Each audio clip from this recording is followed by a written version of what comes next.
As church secretary, I have seen a lot of our church members go through a lot of different experiences, just very difficult times the last several years, especially where they have chosen to trust God. And then in my own life, we adopted a little girl from China. It's been about 8 years that we've had her now, but that was a hard experience. I'm a homebody.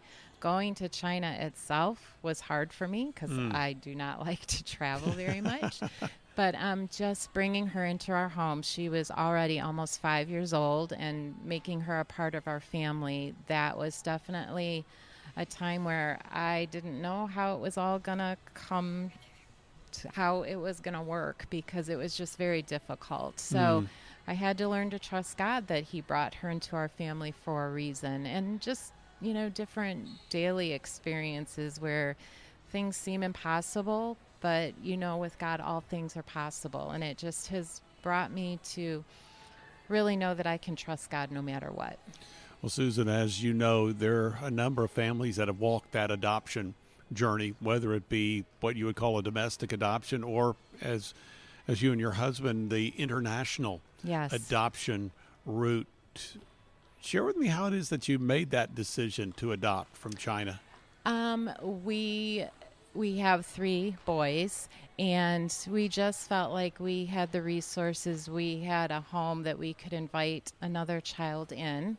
It's not that we necessarily wanted a girl, but we knew that in China at that time, the girls were not necessarily the ones that were first adopted. Mm. There were a lot of children that had special needs, and so we just thought, let's adopt a child. If we're going to adopt, let's adopt from China and bring a child into our home that really could use a home. So we started the process, and the Lord led us to our daughter Bethany. So, looking back on that journey, how did you see God's faithfulness in the midst of it?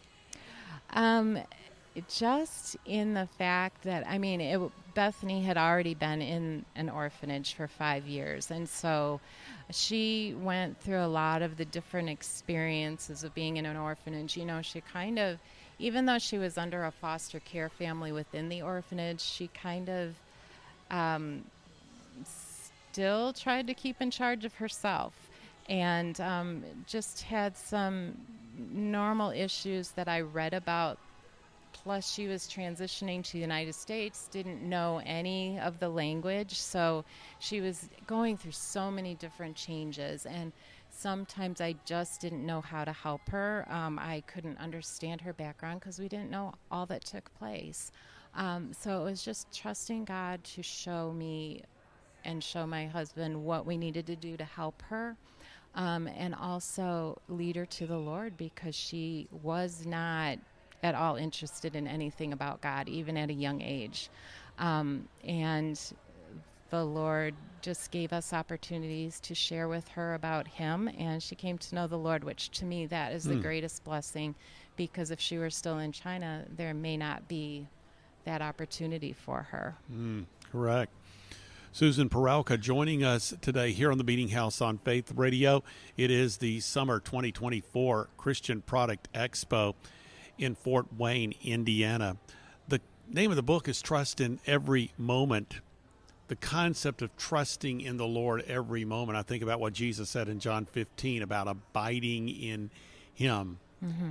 That every moment relationship with Christ. How is it that you really began or saw that was something God was calling you to really develop in your own life? Sometimes those moments are really hard. Sometimes you go through experiences that you're just like, this is impossible. There's no way that anything good can come out of this. Sometimes you just don't understand. Things are unfair. And I just felt like I needed to come to a place that no matter what takes place in life, that I can trust. I know that God is trustworthy. He gives us everything in His Word to show us He's sovereign. He's in control. He wants our good. He never promises that everything is going to be good in our lives, but He is there. He is faithful. And because of that, He is trustworthy.